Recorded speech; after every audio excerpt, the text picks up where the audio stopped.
দলকে ঐক্যবদ্ধ রেখেছেন, দলের নেতাকর্মীকে ঐক্যবদ্ধ রেখেছেন এবং দেশের জন্য কাজ করেছেন।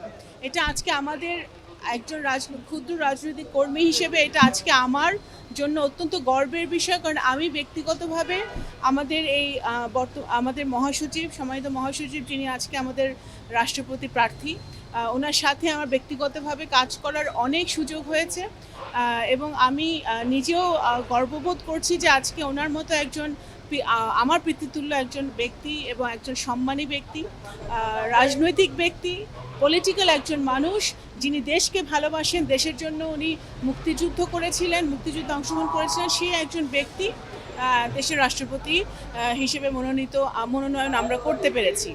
এবং আমরা সকলেই আমাদের মাননীয় প্রধানমন্ত্রীকে ধন্যবাদ জানাতে চাই যে উনি এমন একজন ব্যক্তিকে উনি নমিনেশন দিয়েছেন।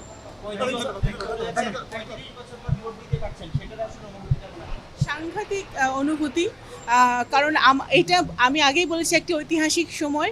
আমরা সকলে আমাদের 300 সংসদ সদস্য এবং আমাদের নারী সংসদ সদস্য যারা আছেন সকলে আমরা আজকে একটি ইতিহাসের সাক্ষী হয়ে থাকব। আমাদের সম্মানিত ভারপ্রাপ্ত স্পিকার, আমাদের স্পিকার সকলেই কিন্তু আজকে পুরো বাংলাদেশের 17 কোটি মানুষ কিন্তু আজকে ইতিহাসের সাক্ষী হয়ে থাকবে।